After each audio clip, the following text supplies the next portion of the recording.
പ്രിയമുള്ളവരെ സുഹൃത്തുക്കളെ, അപ്പോൾ നമ്മുടെ ബഡ്സ് റീഹാബിലിറ്റേഷൻ സെൻറ്ററിൻ്റെ തറക്കല്ലിടൽ കർമ്മം ബഹുമാനപ്പെട്ട മന്ത്രി വാസവൻ 17-ാം തീയതി തിങ്കളാഴ്ച 3 മണിയോടുകൂടി കരുവാരക്കുണ്ടിലെത്തും.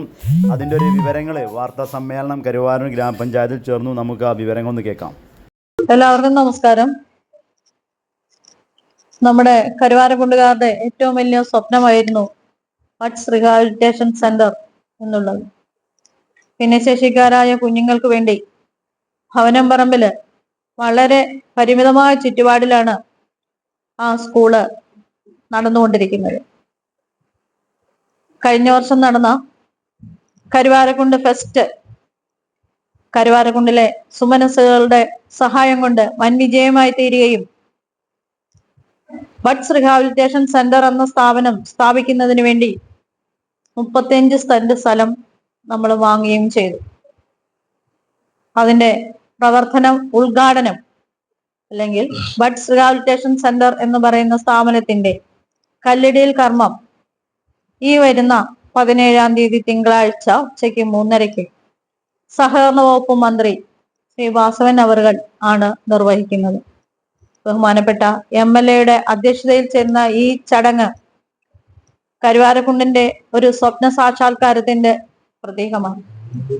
ഈ ചടങ്ങിലേക്ക് കരുവാരക്കുണ്ടിലെ മുഴുവൻ ജനങ്ങളെയും സ്നേഹത്തോടെ ഞാൻ ക്ഷണിക്കുകയാണ്. ഇത് വൻ വിജയമാക്കി തീർക്കുവാൻ നിങ്ങൾ ഓരോരുത്തരും ഇതിനകത്ത് സജീവ പങ്കാളികളായി തീരുകയും വേണം.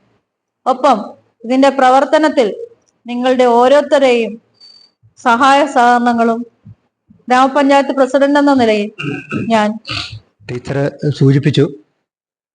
ബഡ് സ്കൂളിന്റെ ഔപചാരികമായ ഉദ്ഘാടനമല്ല, ശിലാസ്ഥാപനം തിങ്കളാഴ്ച 3 മണിക്ക് നമ്മൾ കിഴക്കേത്തല അതിനായി സജ്ജീകരിച്ച വേദിയിൽ വെച്ചാണ് നടക്കുക. നമുക്കറിയാം, ഇത്തരമൊരു സംവിധാനം നമ്മുടെ നാട്ടിലുണ്ടാക്കാൻ കഴിഞ്ഞ വർഷം നമ്മൾ ഗ്രാമപഞ്ചായത്തിൻ്റെയും ക്ലബ്ബുകളുടെയും നമ്മുടെ നാട്ടിലെ മുഴുവൻ ജനങ്ങളുടെയും സഹകരണത്തോടു കൂടി കരുവാരക്കുണ്ടിലെ ആദ്യത്തെ ഫെസ്റ്റ് വഴി സമാഹരിച്ച തുക ഉപയോഗിച്ചാണ് നമ്മൾ ഈ 35 സെന്റ് സ്ഥലം വാങ്ങിയതും. അതിൻ്റെ ഭാഗമായി ഗ്രാമപഞ്ചായത്ത് ഈ വർഷത്തെ പദ്ധതിയിൽ ഉൾപ്പെടുത്തി വെച്ചിട്ടുള്ള തുകയും കുടുംബശ്രീയും MLAയും ഒക്കെ തരാൻ പറഞ്ഞിട്ടുള്ള തുകയും ഒക്കെ ഉപയോഗപ്പെടുത്തിക്കൊണ്ട് വലിയ ഒരു സംവിധാനമാണ് നമ്മൾ ഈ ഭിന്നശേഷിക്കാരായ കുട്ടികൾക്കും അവരുടെ രക്ഷിതാക്കൾക്കുമായി അവിടെ സജ്ജീകരിക്കാൻ വേണ്ടി ആഗ്രഹിക്കുന്നത്. ആദ്യമായി അതിൻ്റെ 1-ാം ഘട്ടം എന്നുള്ള നിലയിലാണ് നമ്മൾ ഈ ബഡ് സ്കൂള് അവിടെ അതിൻ്റെ ശിലാസ്ഥാപനം നടക്കുന്നത്.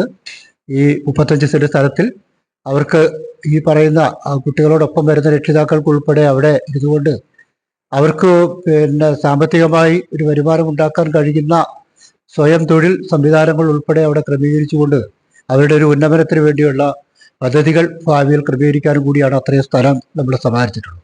അപ്പോൾ ഇതിനോട് നാട്ടിലെ ജനങ്ങൾ കഴിഞ്ഞ വർഷം ഒന്നടങ്കം സഹകരിച്ചിട്ടുണ്ട്. തുടർന്നും അതിൻ്റെ വിജയത്തിനും അതോടൊപ്പം നിൽക്കുമെന്ന് തന്നെയാണ് ഭരണസമിതിയും പ്രതീക്ഷിക്കുന്നത്.